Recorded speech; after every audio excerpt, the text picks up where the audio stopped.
Welcome back to the podcast. Today, we are going to talk about the three things to ensure your joy, your happiness, and your success when it comes to sharing your spiritual gifts or turning your intuitive gifts into a business. Same, or a side hobby, or just having it be an element of what it is you experience in this time. It's been so fascinating for me because I have been doing this work professionally for almost a decade and a half. And I have learned so much throughout the whole process. So when I share these top three alignment vibrations for you to feel into for yourself and your own soul, I really want to invite you to think about like how does this feel with me and how am I personally feeling called in any of these certain directions. Also, when we have our own business and our own book of work, I would love to invite you to allow yourself to explore what's possible. Meaning, sometimes we think about having a business and or turning our, making money off of our gifts. And there's a lot of long-term visions that we have, which I think are really good. I think those things really help kind of move us along. And at the same time, I want to invite you to be open and say, what could be even better for me? What's even more possible for me? I talk to a lot of people who envision themselves being on stages. I mean, that's a really common theme. And, or, speaking in front of a lot of people. And I want you to think about why. What does that mean? What would that mean? What else could that possibly look like? Because the truth of the matter is, we really don't know just how good it can get until we follow our hearts to take the action and then see how the universe meets us. All right, so getting into it. The first one, having a real, genuine heart to heart with yourself on what you really want. What do you really, really want to experience? Are you experiencing a deep inner calling, this murmur that's been kind of coming in and out of your life for a long time?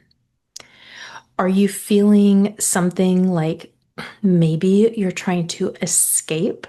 You could be trying to escape a 9 to 5, escape a relationship, a situation. Are you trying to not feel pain? Or do you feel challenged and or maybe even not challenged and you're like, I just think that there's so much more in me and I envision myself in front of people sharing this work. I want you to get below the surface of all of those feelings that you're conscious of. And I want to invite you to really dig in and say, what is this really about? What is this really about for me? And the reason that we want to do this is because as you grow, I've talked about this on previous podcasts. What I talk about is your book of work. So when it comes to, it really doesn't matter if it's spiritual and intuitive work or anything, what you're really bringing forward is your creative ideas into this world. And that's not an easy thing to do. It takes a lot. Most people have the ideas, but to actually generate the ideas into reality, to execute is that's where the rubber meets the road. That's where you transform. That's where your work becomes your talent. So thinking back to your book of work may be you host in person, like yoga or meditations twice a year, or you speak with groups, or write something, or you do something that creates, a tangible experience in our human existence. That is who you are, and the different things you create is the work over time. Because often it's like, well, did you write a book? Do you do retreats? Do you do sessions? Do you do, group stuff, XYZ? And instead, just kind of lean back. And when you have this heart to heart, it's what do I really want to bring forward right now? What would feel really good? Because I will tell you, you will consistently have different seasons with yourself and with your book of work in your lifetime. And what's really neat is when you look at it as, you know what, this is a season where I'm tending to my young children. I want to be home with them quite a bit. Or this is a season where I just really feel called to like write, or do whatever it is you do, I'll really feel called to do in-person events. I have an in-person day retreat in Seattle on 8/8, and you'll find the information in the link below in this episode. And I'm really excited for it. I've genuinely felt called to it for a long time. And that brings up my second piece. What is your version of balance? What feels right for you? Because there's a couple of things that happen in this line of work. Number one, you are going to be ready before you think you are.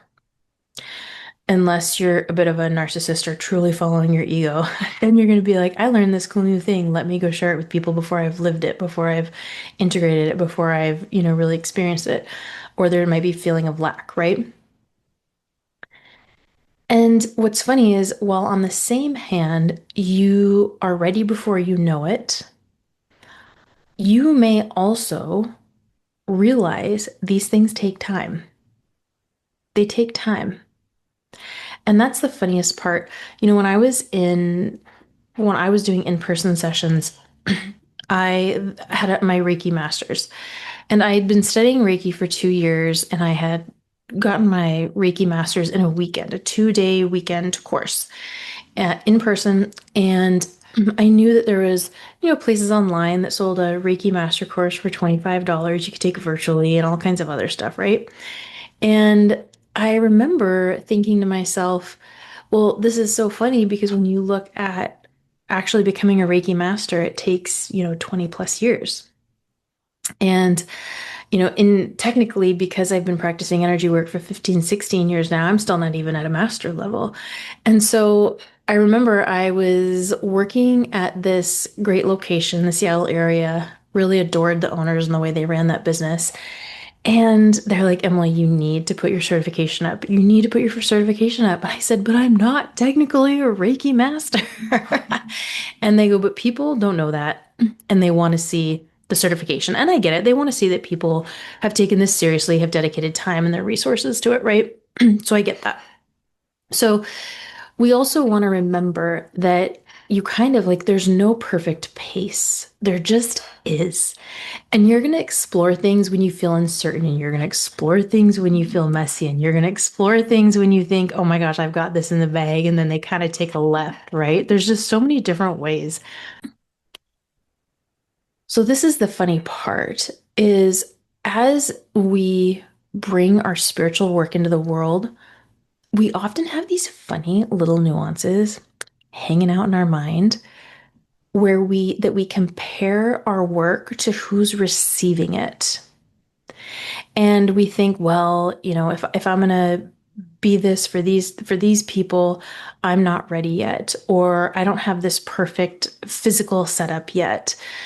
And what's really beautiful is when you do the step one, right, where you have the heart to heart and you're like, what am I feeling called to do? What would excite me? That's really the question. If you want to get to the root of it, what would excite you? And then you do the darn thing, the right people will meet you. The right people will meet you. And as a caveat to this, as you begin to share your work, because it's spiritual work, sometimes I think there's this idea that, well, because I'm sharing my love and my light and my gifts, people will just find me and the universe will just deliver. And the universe says, yes, absolutely, I will, but you need to meet me halfway. You need to meet me halfway. This isn't just us, like, if only passively just saying, hey, hanging a little tassel on the door and saying, I'm open for business. No, there's things we need to do to get a little bit uncomfortable to put ourselves out there. Now, that also, especially because the online space was so busy during the panini, right, from the 2020 to the 2024, 2025 era, and people were doing so much online and like kind of pushing. And so it's definitely, I'm talking to so many people right now who are feeling called to in person, who are feeling called to to share online, feeling called to share in their newsletters, feeling called to do in-person things. I mean, there's so many different ways you can actually grow your business. And that's one of the other things you want to make sure that as you share your work, you're like, oh, how are people coming to me? How am I finding new people and what are they purchasing? I know a lot of people who put work out there, but they actually don't sell anything. And so they eventually get burnt out, not because they're not making money. That's a part of it, but there's just no general reciprocation. There's no reciprocation of somebody purchases something and then 3 weeks, 3 months, 3 years later emails you or messages you and says, "Oh my gosh, this has really helped me." There's just that it's that back and forth. So that's the other piece is, they call it a funnel. A funnel is just a term for how are people meeting you and how are they purchasing from you, or how are they joining your community or your newsletter so that they can then enjoy what it is that you're offering, see what services are coming out and work with you eventually. So that's the other thing that people will really miss. And sometimes when we put ourselves out there, we actually just tell people that we know, especially in the beginning. It's like, hey, everybody, here, this is what I'm doing. Help me. If you want to, I'd love to have you. But we really have to actually do the thing. And I find so often people miss this part. And you're better off having the inspiration and the idea for what you love to do, finding the people, and then letting everything else fall into place. 8/8 is the event that I'm having in person. We have the place, and I've already been telling people about it for a while. So just, let these things kind of roll in as they do. Okay. The third piece is to remember that there is no one perfect way to grow a business. If there were, every single business would be successful. There's also no secret tricks.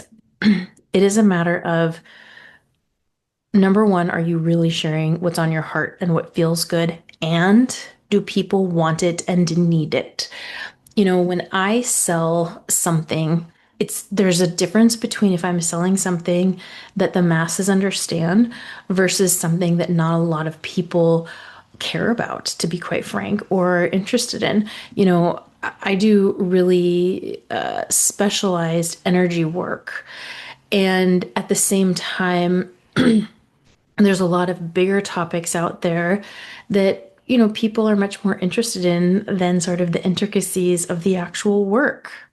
And that's okay because I do a combination of sharing what's on my heart and what I know the masses will enjoy.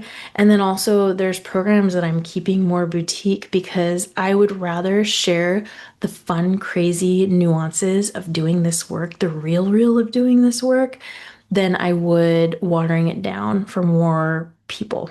So the other thing to think about as you're growing your business is you have to just keep tweaking things until you find your own personal alignment and balance.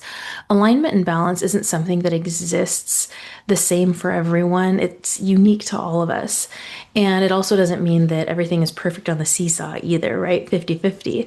So as you grow your business, you want to make sure that you continue to focus on things like, okay, well, if there's been things on my heart that I've shared and it's been crickets. And I'm like, that's so interesting. What am I missing? What am I missing?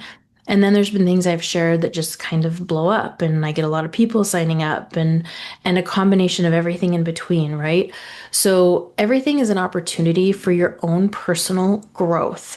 And because in our modern world, there's this idea, hang on, my speakers switched again. There we go. Oh, good times. In our modern world,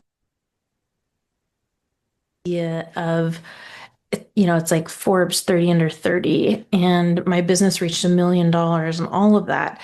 And those things at the core won't actually be what brings you true satisfaction.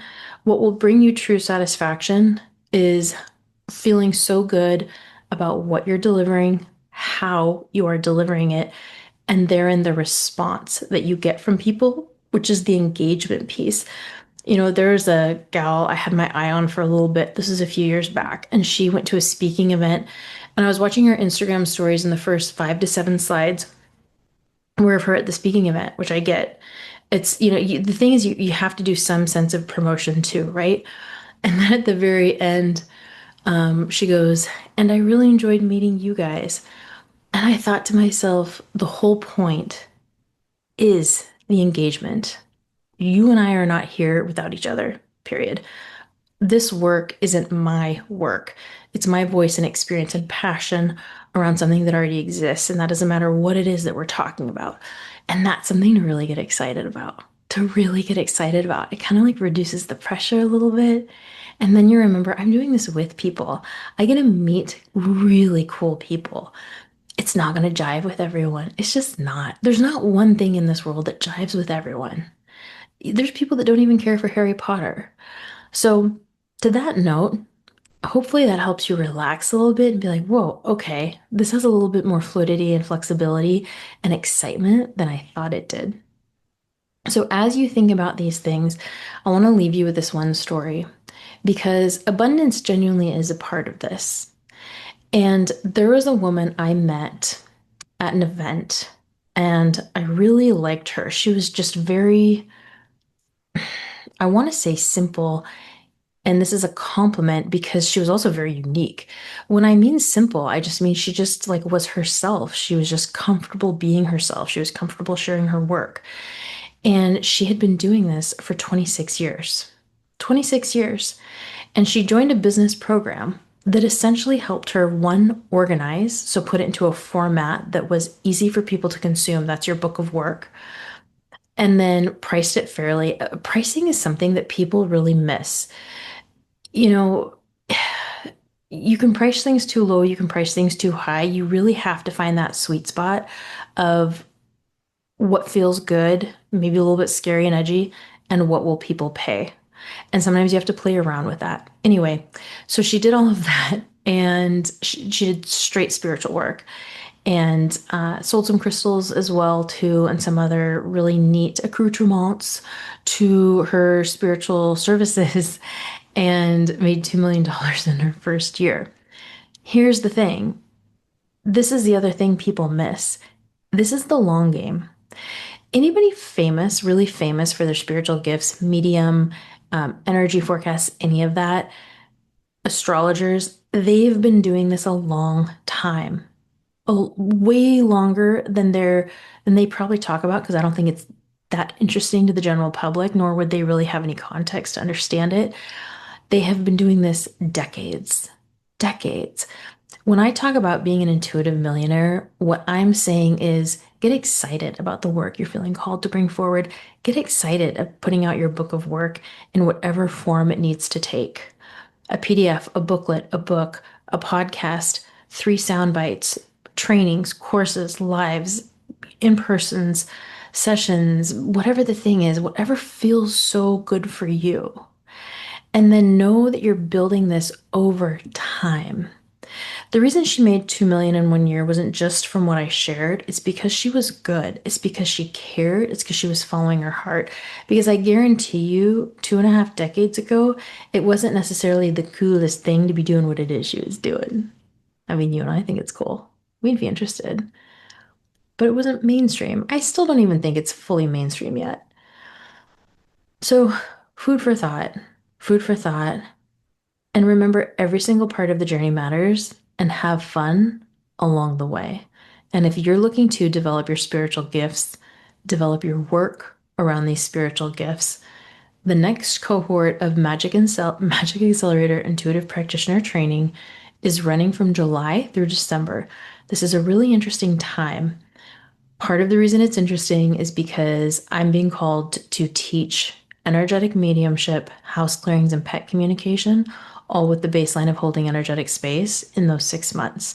The reason being is because when we hold energetic space, it's the same similar process and tools for all three of those activities. And for me personally, when I'm in a session, I may do one, two, or all three of those things. Not, you don't have as robust of a session for a house clearing. It might be like a spot clearing or something like that. But the houses will come in and communicate, pets will come in and communicate, and of course, loved ones. So if this is something you want to add to your repertoire, more information in the profile. And remember, thank you for being so awesome and bringing all of you into this world. Until next time. It has been so great to connect here. If this episode resonated with you, please be sure to subscribe, leave a review, and share it with someone who you want to have more of these chats with. As you move throughout your day, remember, your energy is your superpower. As you pay attention to it and trust it, you can watch your entire life begin to transform.